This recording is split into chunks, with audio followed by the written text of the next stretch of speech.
अद्वैत उन्हें देखते हुए, आप अभी तक सोई नहीं?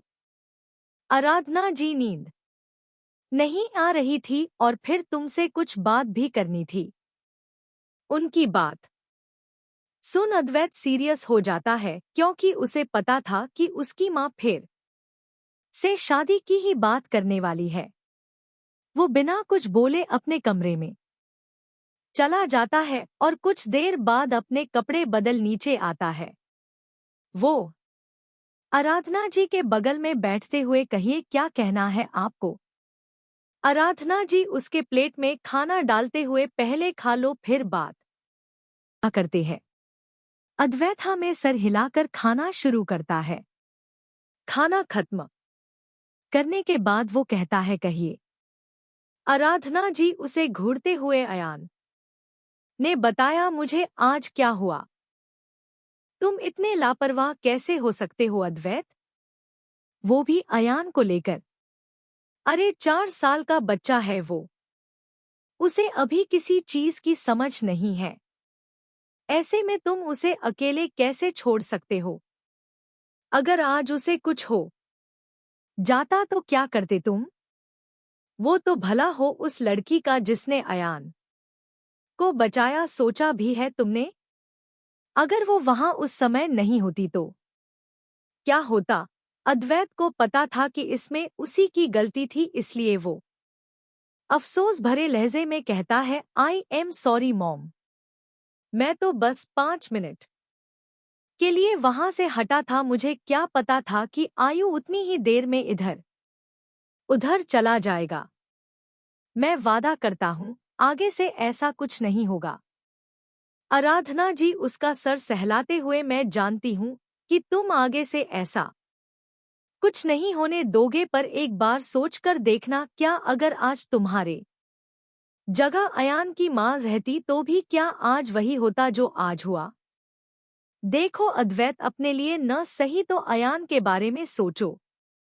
मैं जानती हूँ कि ये तुम्हारे लिए आसान नहीं है, पर फिर भी अपनी शादी के बारे में एक बार जरूर सोचना। अपने लिए न सही तो अयान के लिए ही सही। उसके बाद आराधना जी अपने कमरे के तरफ चली जाती है। अद्वैत आराधना जी की बातों के बारे में सोचने लगता है, फिर वो भी अपने कमरे में चला जाता है। अगले दिन आराधना जी अयान के साथ मॉल आई हुई थी। उन्होंने अयान के लिए कुछ कपड़े ले लिए थे और अब वो अपने लिए साड़ियां देख रही थी। उनसे कुछ ही दूरी पर खड़ी आध्या और प्रिया भी आध्या के लिए साड़ी पसंद कर रही थी। प्रिया एक ब्लू कलर की साड़ी आध्या के कंधे पर रख उसे देखते हुए, एक बात बता, ये ड्रामा कब तक चलने वाला है? आध्या बाकी साड़ियों के तरफ देखते हुए, बस कल तक। कल उस लड़के से मिलने के बाद मैं उसे बता दूंगी कि मैं उससे शादी नहीं करना चाहती। प्रिया को उस पर ब्लू साड़ी अच्छी नहीं लगती तो वो एक पिंक कलर की साड़ी आध्या पर लगाकर कहती है, और अगर लड़के ने मना नहीं किया तो तब क्या करेगी तू भी? आध्या तब का तब देख लेंगे, पहले से ही इतना क्यों सोचना? प्रिया वैसे इस पिंक साड़ी के बारे में तेरा क्या ख्याल है? आध्या कुछ खास अच्छी नहीं लग रही है ये, दूसरी देखना। आध्या मुस्कुराते हुए, है कपकेक, आप यहाँ किसके साथ आए हो? अयान अपने पीछे के तरफ इशारा करते हुए, अपनी दादी ते छाट वैछे टोतलेट वाली पली ये टपटेक तिछे तहते हैं, और आप मुझे टपटेक तयू बुला रही हो? उसकी मासूमियत आध्या को कुछ ज्यादा ही पसंद आ जाती है, इसलिए वो मुस्कुराते हुए कहती है, आपने छोटे साइज के केक खाए हैं जो कप में आते हैं? अयान हाँ में सर हिलाता है तो आध्या कहती है, उसे ही कपकेक कहते हैं, और मैं आपको कपकेक इसलिए बुला रही हूँ क्योंकि आप भी कपकेक के तरफ ही छोटे से गोलूमोलू और बहुत स्वीट हो। आराधना जी उनके सामने खड़ी उनकी बॉन्डिंग देख मुस्कुरा रही थी और ये कहना गलत नहीं होगा कि उन्हें आध्या अद्वैत के लिए पसंद आ गई थी। प्रिया जब उन्हें खड़ा देखती है तो अपने कंधे से आध्या के कंधे को टकराती है। आध्या उसे घूर कर देखती है तो वो सामने देखने का इशारा करती है। आध्या सामने देखती है तो आराधना जी उसे ही देख रही थी।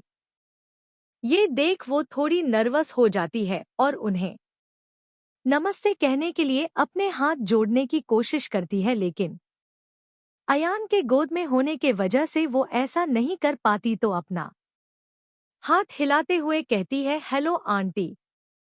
आराधना जी हेलो बेटा।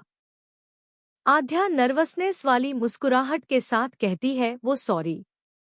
अयान के साथ बातें करने के चक्कर में मुझे पता ही नहीं चला आप कब यहाँ आकर खड़ी हो गई। आराधना जी मुस्कुराते हुए, कोई बात नहीं बेटा, कल अयान की जान बचाने के लिए शुक्रिया। पता नहीं मैं तुम्हारा ये एहसान कैसे चुकाऊंगी। आध्या, अरे नहीं आंटी, इसमें एहसान की क्या बात है। मैंने अयान को देखा तो मैंने उसे बचा लिया। अगर कोई और देखता तो वो बचा लेता। आराधना, सब तुम्हारी तरह नहीं होते बेटा। उसके हाथ में पकड़ी साड़ी की तरफ देखते हुए, वैसे तुम अपने लिए साड़ी पसंद कर रही थी। आध्या हाँ में सर हिला देती है। आराधना जी, मैं कुछ मदद करूं। आध्या, अरे नहीं आंटी, आप बेकार में ही परेशान हो जाएंगी। आराधना जी, इसमें परेशानी की क्या बात है। तुमने भी तो हमारी मदद की, न तो अब हमें करने दो। आध्या हाँ में सर हिला देती है तो आराधना जी उसके लिए साड़ी देखने लगती है। थोड़ी देर बाद वो आध्या को 4 साड़ियां दिखाते हुए कहती है, देखो बेटा, अगर इनमें से कुछ पसंद आए तो। आध्या बारी बारी चारों साड़ियों को देखती है तो उसे भूरे रंग की एक साड़ी पसंद आ जाती है जो कि सिंपल थी और उसके किनारे में सिल्वर कलर का बॉर्डर था। वो उस साड़ी को अपने हाथ में लेते हुए, ये वाली अच्छी है, मुझे ये बहुत पसंद आई। आराधना जी के तरफ देख, शुक्रिया आंटी। प्रिया कब से खड़ी ये सब देख रही थी। उसे तो अब उबासी आने लगती है। तभी आध्या का फोन बजने लगता है जो कि उसके हाथ में था। वो फोन के तरफ देखती है तो आध्या की माँ का फोन था। वो आध्या को फोन पकड़ाते हुए, आध्या ले, आंटी का फोन आ रहा है। आध्या फोन उठाती है तो दूसरी तरफ से अमृता जी कहती है, आध्या कहाँ हो। मैंने तुम्हें बस साड़ी लेने के लिए भेजा था, पूरा मॉल नहीं। शाम के 5 बजने वाले हैं और तुम 12 बजे ही निकली थी। कब आओगी तुम। आध्या, बस माँ, हम निकलने ही वाले हैं। अमृता जी, ठीक है, बोलकर फोन रख देती है। आध्या आराधना जी के तरफ देख, अच्छा आंटी मैं चलती हूँ। अयान के तरफ देख, बाय कपकेक। अयान अपनी बच्चों वाली भाषा में बोलता है, बाय टोतलेट वाली प्ली। आच्या प्रिया के साथ वहां से चली जाती है। आराधना जी भी अयान को लेकर वहां से चली जाती है। शाम के समय आराधना जी सोफे पर बैठी आध्या के बारे में सोच रही थी। तभी बाहर से आ रहे अद्वैत के डैड राघव मित्तल की नजर उन पर पड़ती है। वो उनके पास सोफे पर बैठते हुए कहते हैं, क्या बात है आराधना, क्या सोच रही है आप। आराधना जी उनके तरफ देख, अद्वैत के बारे में सोच रही हूँ। कब तक ऐसे रहेगा वो। आपको नहीं लगता हमें उसे आगे बढ़ने के लिए समझाना चाहिए। राघव जी, बात तो आपकी सही है आराधना, पर इसमें अद्वैत की भी तो गलती नहीं है। वो तो बस यही चाहता है न जो पहले उसके साथ हो चुका है वो दोबारा न हो, इसीलिए तो वो शादी भी नहीं करना चाहता। आराधना जी, मैं जानती हूँ वो क्या सोच रहा है, पर मैं अपने बेटे को ऐसे नहीं देख सकती राघव। इसलिए मैं चाहती हूँ कि आप उसे शादी के लिए मनाओ। कैसे? मैं नहीं जानती, पर आपको उसे मानना पड़ेगा। आखिर कब तक ऐसे घुट घुट कर जिएगा वो? न ढंग से खाता पीता है न सोता है। कहने को तो वो कहता है कि वो सब कुछ भूल गया है, पर सच तो ये है कि वो कुछ भूल ही नहीं पाया है। राघव जी सोचते हुए, बात तो आपकी सही है आराधना, और मान लीजिए कि मैंने उसको शादी के लिए मना भी लिया, पर उसके लिए लड़की हम कहाँ से लाएंगे? आराधना जी आंखों में चमक लाते हुए, मैंने उसके लिए किसी को पसंद किया है। आध्या नाम है उसका। बहुत प्यारी बच्ची है और हमारे अयान को भी पसंद है वो, और वो भी अयान को बहुत पसंद करती है। मेरा यकीन कीजिए, अगर वो हमारे घर बहू बनकर आई तो अयान और अद्वैत दोनों का ख्याल रखेगी वो, और फिर धीरे धीरे अद्वैत को उससे प्यार हो ही जाएगा। राघव जी मुस्कुराते हुए, ओ तो पूरी प्लानिंग करके बैठी है आप। ठीक है, फिर मैं उस लड़की का पूरा बैकग्राउंड चेक करता हूँ। अगर वो अच्छी रही तो वादा है मेरा आपसे कि आपकी बहू वही बनेगी। उनकी बात सुन आराधना जी मुस्कुरा देती है। अगली सुबह अद्वैत अयान को गोद में लिए नीचे आता है और डाइनिंग टेबल पर बैठ जाता है, जहां पहले से ही आराधना और राघव जी बैठे हुए उसी का इंतजार कर रहे हैं। अद्वैत समझ जाता है कि वो लोग उसका इंतजार क्यों कर रहे हैं, इसलिए वो अयान को आराधना जी के गोद में देते हुए, आ जा अयान को नाश्ता करा दीजिए, मेरी एक इम्पोर्टेंट मीटिंग है तो मुझे जाना पड़ेगा। ऐसा कहकर वो दरवाजे के तरफ बढ़ जाता है। तभी राघव जी सख्त आवाज में कहते हैं, रुको अद्वैत, मुझे पता है तुम बस हमसे भाग रहे हो। कोई जरूरी मीटिंग नहीं है तुम्हारी, इसलिए चुपचाप यहाँ आओ और बैठ जाओ।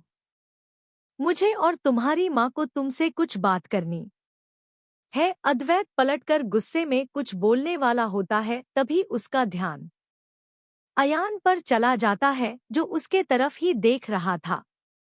ये देख वो आंखें बंद कर अपना गुस्सा शांत करता है और चुपचाप राघव जी के सामने जाकर बैठ जाता है। सीढ़ियों से उतर रही दिव्या, अद्वैत की छोटी बहन, जब सबको सीरियस मूड में देखती है तो अयान के तरफ देखते हुए बोलती है, अयान बेबी, आपको पता है बुआ आपके लिए नए कपड़े लाई है। दिव्या की बात सुन अयान की आंखों में चमक आ जाती है और वो भागते हुए उसके पास पहुंचता है तो दिव्या उसे लेकर अपने कमरे में चली जाती है। उसके जाने के बाद राघव जी अद्वैत के तरफ देखते हुए, क्या सोचा है तुमने आगे के लिए? अद्वैत बड़ी शांति से कहता है, यही कि 2-3 डील साइन करूंगा और फिर उस पर काम करूंगा। बस फिलहाल के लिए तो इतना ही सोचा है मैंने। राघव जी अद्वैत, में तुम्हारे और अयान के फ्यूचर के बारे में बात कर रहा हूं। शादी के बारे में क्या सोचा है तुमने? अद्भुत गुस्से से, शादी शादी शादी, अरे उसके अलावा आप लोगों को कुछ दिखता भी है या नहीं? शादी के अलावा भी बहुत सारे काम होते हैं मुझे, और मैं शादी कर अपने गले में कोई मुसीबत नहीं डालना चाहता।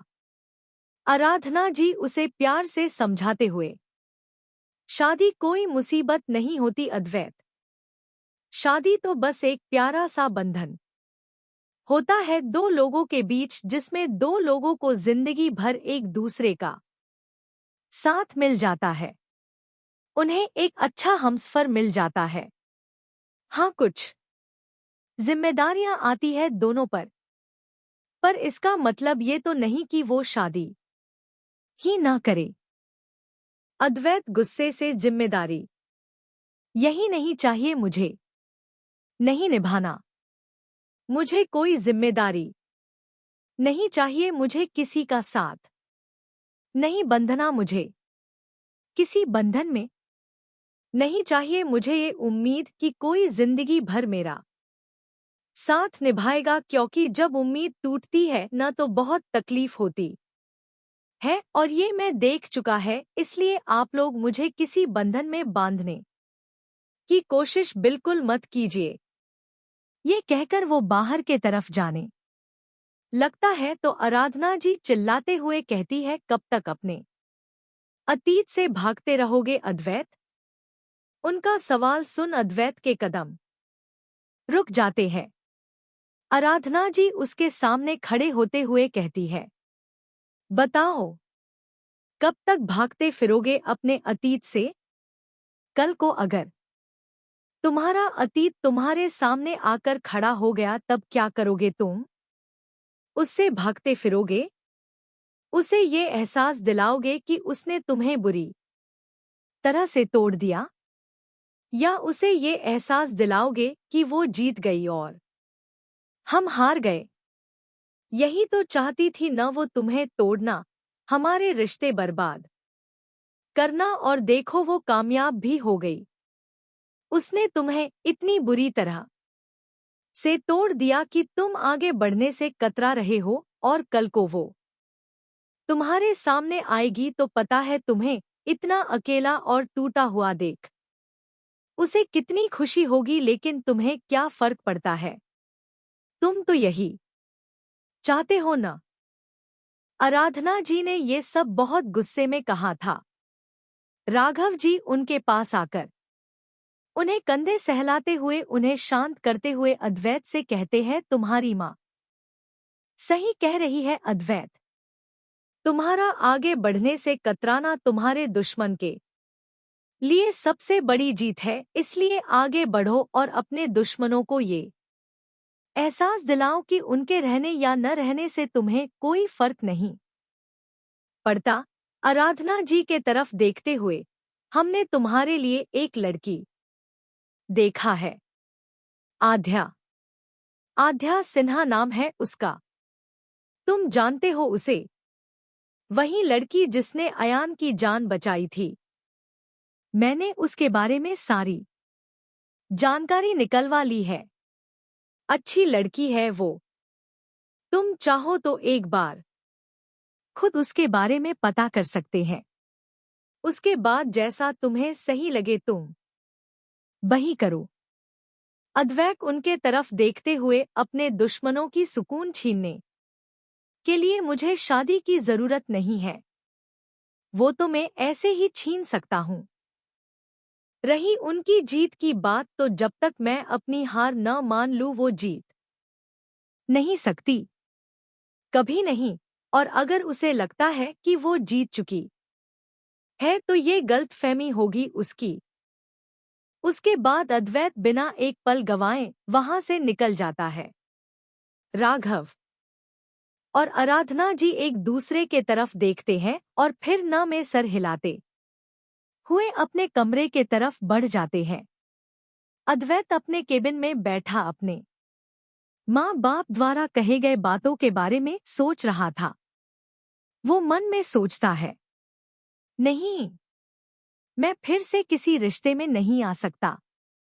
एक बार कोशिश की थी मैंने, खुद तक को बदल डाला था, लेकिन हुआ क्या? चली गई वो। धोखा दिया उसने मुझे। प्यार का खेल खेला मेरे साथ।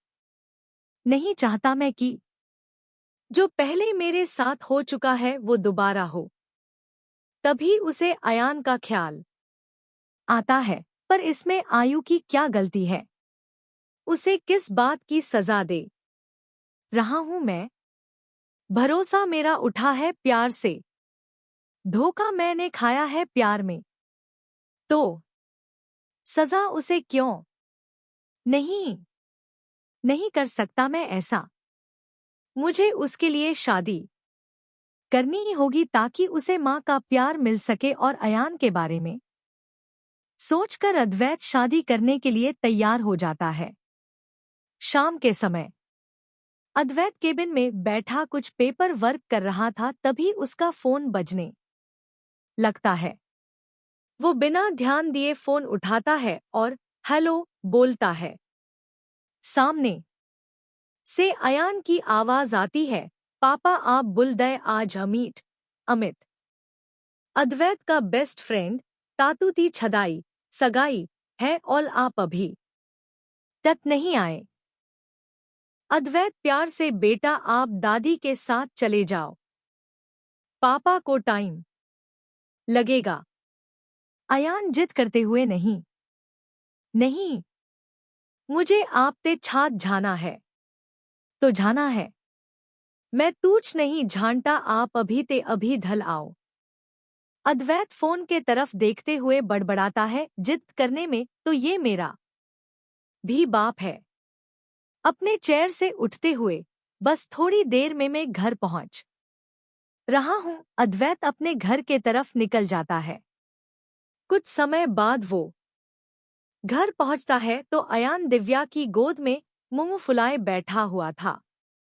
अद्वैत उसके पास जाकर क्या हुआ? मेरा बच्चा नाराज है मुझसे बहुत ज्यादा। आप तो पटा भी है। अयान दूसरी तरफ मुंह घुमाकर आपती वजह छे हम तीटना लेट हो गए है। दादू और दादी तो तले भी गए। दिव्या भाई, अयान आपका बहुत देर से इंतजार कर रहा है। वो अंकल आंटी बार बार फोन कर रहे थे, इसलिए मम्मी पापा चले गए। अयान को आपके साथ जाना था, इसलिए वो रुक गया और मैं भी उसका ख्याल रखने के लिए रुक गई। अद्वैत एक कान पकड़ते हुए, सॉरी, तुम दोनों यही बैठो, मैं अभी आता हूं तैयार होकर, कहकर अद्वैत अपने कमरे में चला जाता है। कुछ समय बाद वो तैयार होकर आता है और फिर वो अयान और दिव्या सगाई के लिए निकल जाते हैं। दूसरी तरफ आध्या अपने परिवार के साथ होटल पहुंचती है जहां सगाई का फंक्शन रखा गया था। वो आते ही मानसी के पास चली जाती है। मानसी से मिलने और उसे सगाई की बधाइयां देने के बाद वो डेकोरेशन देखने लगती है और इसी में वो सामने से आ रहे इंसान से टकरा जाती है। अबे ओ आंख वाले अंधे, कभी तो देखकर चल लिया करो, जब देखो तब टकराते रहते हो। वो अपने कंधे को सहलाते हुए कहती है। वो अपना सर उठाकर सामने देखती है तो उसकी आंखें गुस्से से भर जाती है। एक ओह, तो तुम हो। मुझे तो टकराते ही समझ जाना चाहिए था कि ये तुम जैसे का ही काम हो सकता है, क्योंकि आंख वाले अंधे तो तुम पहले से ही हो। सामने शौर्य खड़ा था और वो भी गुस्से से उसे ही घूर रहा था। यू नो वॉट, जब जब तुम्हें देखता हूं न, तब या तो मेरा दिन खराब जाता है या तो खराब जा रहा होता है। अरे एक नंबर की मनहूस हो तुम मेरे लिए।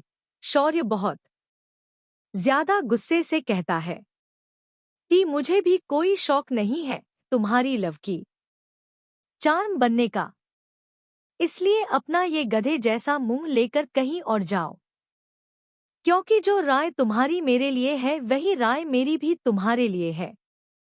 आध्या एक चिढ़ भरी मुस्कान के साथ कहती है और वहां से आगे बढ़ जाती है।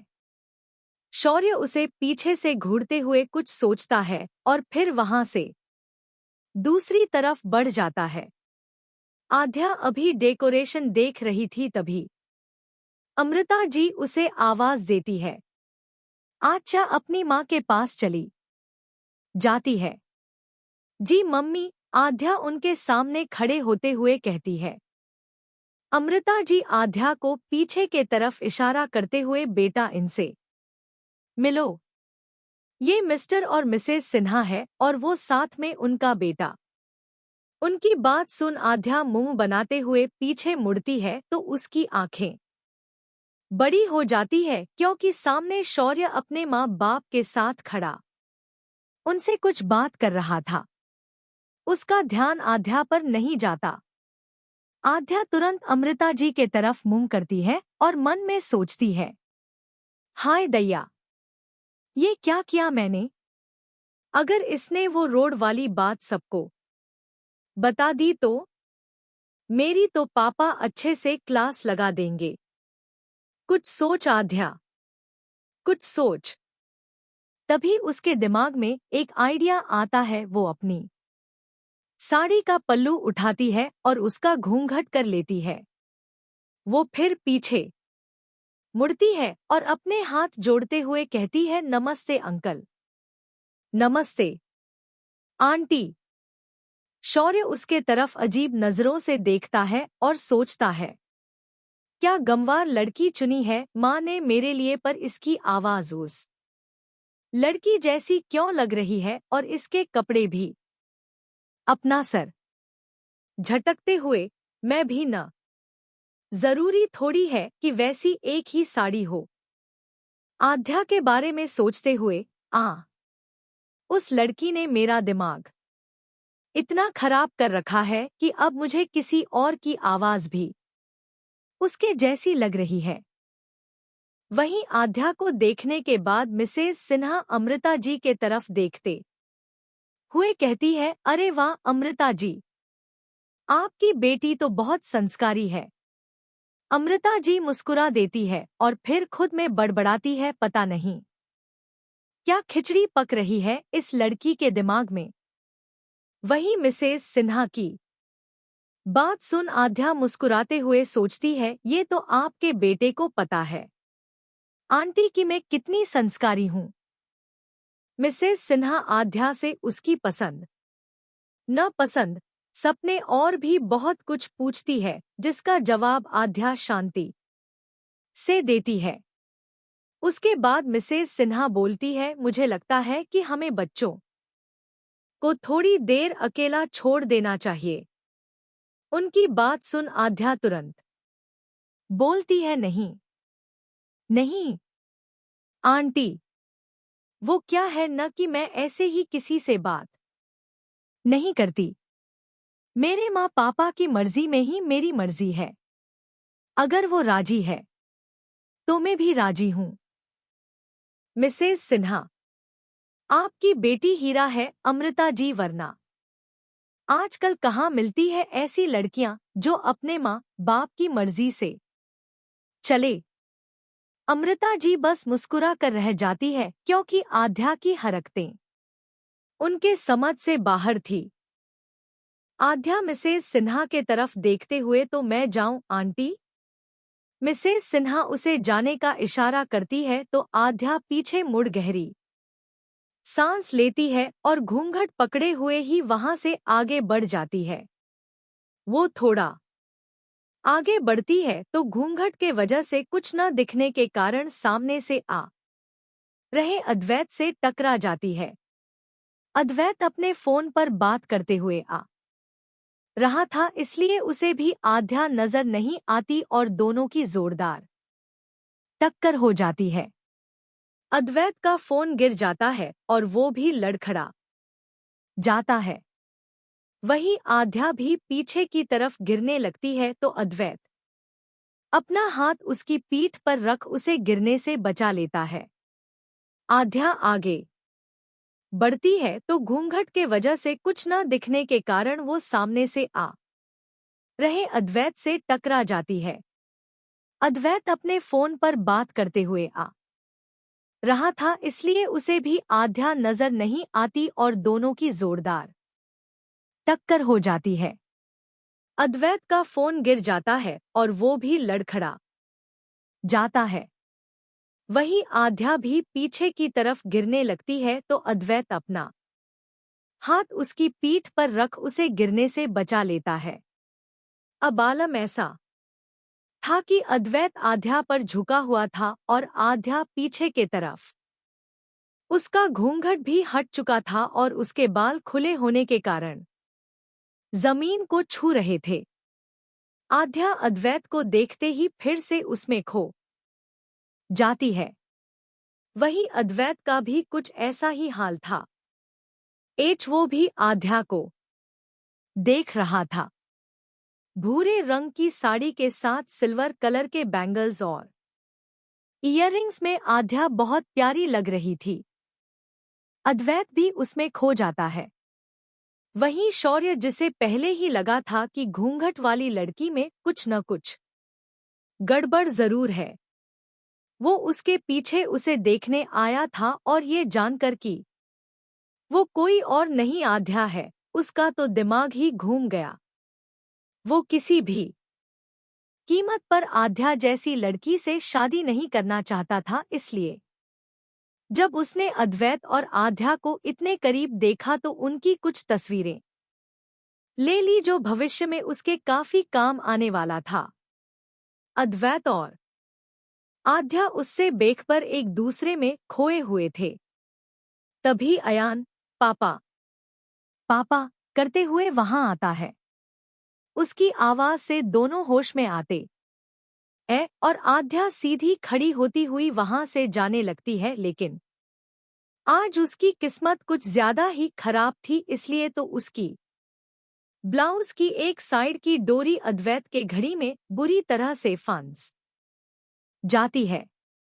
अद्वैत को इसका पता नहीं चलता, तो जब वो अपना हाथ उसके पीठ से हटाकर अपने तरफ खींचता है तो उसके घड़ी में फंसे होने के कारण उसकी एक साइड की डोरी ही टूट जाती है, जिससे आध्या की आंखें बड़ी हो जाती है और उसका मुंह रोने जैसा हो जाता है। वो अद्वैत की घड़ी में फंसी डोरी निकालती है। डोरी टूटने के कारण उसका ब्लाउज सरकने लगता है तो वो अपनी साड़ी के पल्लू से अपने कंधे को कवर कर लेती है। वो बेचारी मन में सोचती है, कौन सा बदला ले रहे हो भगवान जी, पहले वो लंगूर और अब ये अंगूर, सबको मेरे ही पीछे पड़ना है। अरे ये सब तो ठीक भी था, पर मेरे ब्लाउज की क्या गलती। अरे पूरे 1000 देकर ब्लाउज का इतना सुंदर डिजाइन बनवाया था मैंने, और इन महाशय ने सब बेकार कर दिया। अद्वैत बेचारा काफी अजीब महसूस कर रहा था। उसके साथ जीवन में पहली बार ऐसा हुआ था कि किसी लड़की की डोरी उसके घड़ी में फंस जाए। उसे समझ ही नहीं आ रहा था कि वो क्या बोले। वहीं अयान आध्या को देखकर कहता है, अले पली, आप भी यहाँ हो? आप तिचते तलफ 6 हो। आध्या उसके सामने घुटने के बल बैठते हुए, मैं तो लड़की के साइड से हूँ कपकेक, मैं दोस्त हूँ लड़की की, आप लड़के वाले के साइड से हो।